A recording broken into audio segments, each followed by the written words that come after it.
Bonjour à toi, cher spectateur. Careless Crime de Sharam Mokri.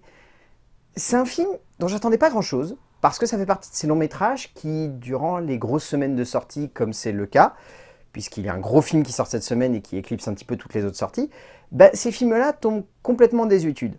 Donc les distribs, ils les droppent un peu comme ça, sans grande conviction, et en ayant un petit peu peur que le long métrage soit totalement mis de côté, ce qui a l'air d'être clairement le cas au vu de la distribution de ce long métrage. Mais je me disais que ça pouvait être tout de même intéressant lorsque j'ai lu les premières lignes du pitch. Le résumé pour faire simple, alors qu'une séance de cinéma est en train de s'organiser autour d'un film qui a marqué l'histoire de l'Iran, nous allons suivre plusieurs groupes de personnages participant de près ou de loin à la création de cette séance unique. C'est un film qui est particulier. Clairement, ça va pas être le genre de long métrage où on va être unanime et où tout le monde va dire que c'est un grand élan de cinéma parfaitement maîtrisé. Sharam Mokri a conçu un film qui a une forme très hybride, un récit assez surprenant, une construction et un acheminement des instants qui a de quoi troubler, parce que c'est un film qui est complètement dans le désordre. Mais dans ce désordre, il y a tout de même des choses intéressantes. Je peux pas dire que j'ai vraiment adoré le film. Le film est objectivement de mon côté un long métrage devant lequel j'ai été peu réceptif à pas mal de ses émotions et pas mal de ses engagements. C'est un film qui parle de politique, très ouvertement. C'est un film qui parle d'humain au sein de ce monde très politique. C'est un film qui parle de cinéma également de manière très ouverte en mélangeant à la fois fiction et fausse réalité, réalité fictionnelle au sein du récit. Donc du coup, c'est un film qui va dans plein de directions et qui cherche à nous inviter en tant que spectateurs à parcourir un petit voyage dans lequel on ne va pas forcément réussir à toujours parfaitement s'accrocher à ce qui se passe à l'écran. Pour autant, ça reste un film qui a de vraies idées, une vraie conception, une vraie puissance dramatique. Après, chacun va être réceptif d'une manière ou d'une autre à ce qui se met en place. Personnellement, je trouve que c'est un long métrage qui met pas mal le spectateur de côté par de nombreux aspects, qui reste tout de même palpitant jusqu'à la fin, et qui cherche tout de même à être évocateur par quelques aspects d'écriture, de composition de personnages, et par surtout une vraie ambition de récit qui a tout de même, par sa forme particulière, un attrait particulier envers le spectateur. Lorsque l'on cherche à expérimenter avec le cinéma, il faut bien avouer que parfois il y a des limites à cela, des facilités que beaucoup ont un peu trop facilement tendance à utiliser pour donner lieu à des œuvres de cinéma ne parvenant pas forcément à tenir le coup jusqu'au bout, pour des films souvent intéressants, mais pas assez poussés. Sharam Mokri nous emporte dans un voyage surprenant, une œuvre qui aura forcément du mal à convaincre tout le monde, tant on sent que le metteur en scène iranien a souhaité mettre en place un projet ne respectant pas la base d'une œuvre de cinéma classique entre guillemets, et nous emporter dans un voyage surprenant, moderne, politique et humain. En termes d'écriture, le film est écrit par Nassim Hamadpour ainsi que Sharam Mokri. L'écriture repose vraiment sur cette idée que le spectateur ne va pas constamment réussir parfaitement à cerner tout ce qui se met en place devant lui. C'est un film qui a plusieurs niveaux de lecture et plusieurs degrés d'interprétation. Il y a un aspect d'interprétation qui peut être autour de la jeunesse, très clairement par le biais de cette jeune femme qui doit réussir à dropper ses affiches à gauche et à droite et qui cherche aussi à voir ce long métrage. C'est également par le biais de ces quatre hommes qui vont, au fur et à mesure que le récit avance, révéler leur véritable position politique et surtout leur regard par rapport à la société. Et c'est également un niveau de lecture autour du film en lui-même, le fameux Careless Crime du titre du long métrage, qui est au final un film qui se passe devant nous. Et c'est particulier. C'est particulier parce que du coup, en tant que spectateur, on est vraiment en train de constamment nous demander de rebondir de narration en narration, et surtout de péripétie en péripétie, en sachant par là même derrière qu'il faut savoir qu'à aucun moment on a un degré de lecture linéaire par rapport à la narration. On passe d'une temporalité à une autre, d'un point de vue à un autre, d'un instant T à l'autre, sans raccord, sans logique, et il y a même carrément des scènes, et c'est ça que je trouve assez fascinant, mais ça, on en parlera plus dans la mise en scène qui appuie très bien cela, il y a carrément des scènes qui tournent en boucle pour faire en sorte qu'on ait les différents points de vue.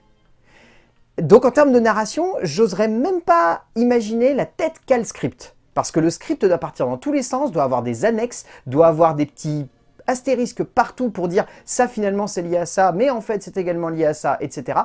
Ça doit être anarchique, ça doit être aussi fascinant que déroutant à lire, mais pour le coup, c'est tellement radical que je peux pas dire que ça soit mauvais. C'est particulier, c'est complètement atypique, c'est complètement hors norme, ça a le don de nous captiver et en même temps de nous dérouter.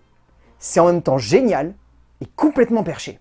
Mokri et Hamadpour veulent jouer avec nous. jusqu'à un point de non-retour, ce fameux point où l'on a un peu l'impression que les deux auteurs nous perdent, ne parviennent pas à totalement emmener leur récit, mais donnent tout de même lieu à un instant d'écriture qui parvient tout de même à nous emporter avec une certaine difficulté. Il est évident que l'ensemble ressemble avant tout à un immense voyage au cœur d'une séance de cinéma sortant de l'ordinaire, mais se posant également comme un fragment de composition de personnages, aboutissant souvent à des interprétations amusantes ou surprenantes, mais jamais forcément à la hauteur de ce que l'on aurait pu attendre. En termes de mise en scène, Sharam Mokri a pareil que son écriture envie constamment de rebondir sur différents paliers de points de vue, de temporalité, de degré de lecture.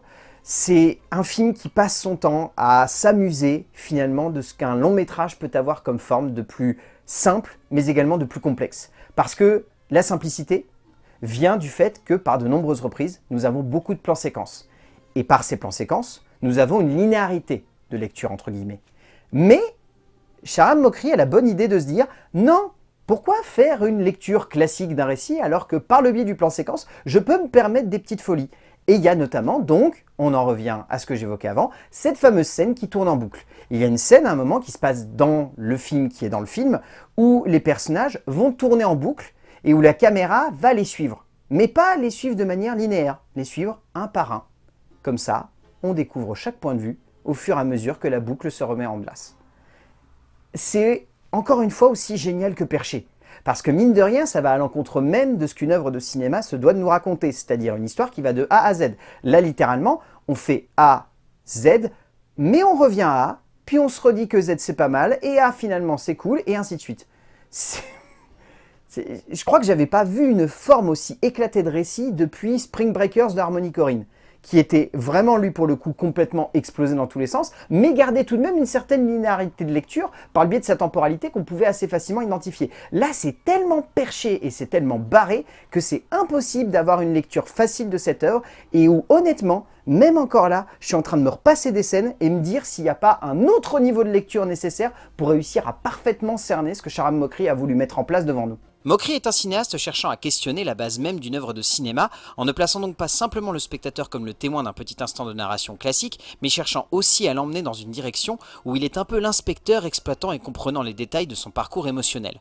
Cela reste tout de même très perturbant, dans le sens où l'on se met assez facilement dans la position de base d'un enquêteur cinématographique, mais l'on comprend assez rapidement que l'on va vivre de manière viscérale un parcours de cinéma qui ne risque pas forcément de marcher pour tout le monde, mais atteindra peut-être à la base son but. En termes de casting, tous les acteurs sont bons. C'est difficile de retirer une prestation plus qu'une autre parce que réellement tous les acteurs sont quasiment autant présents à l'écran les uns que les autres. On peut citer Razi Mansouri, on peut citer Abolfaz Kahani, on peut citer Mohamed Sareban, on peut citer Adel Yaraghi, on peut citer Mahmoud Beraznia, on peut citer Behzad Dorani, bref, tous les acteurs de ce film se donnent vraiment à fond et pour le coup je trouve qu'ils apportent vraiment une logique et une puissance à leur personnage, alors que le film en lui-même ne cherche pas plus que ça à appuyer ça.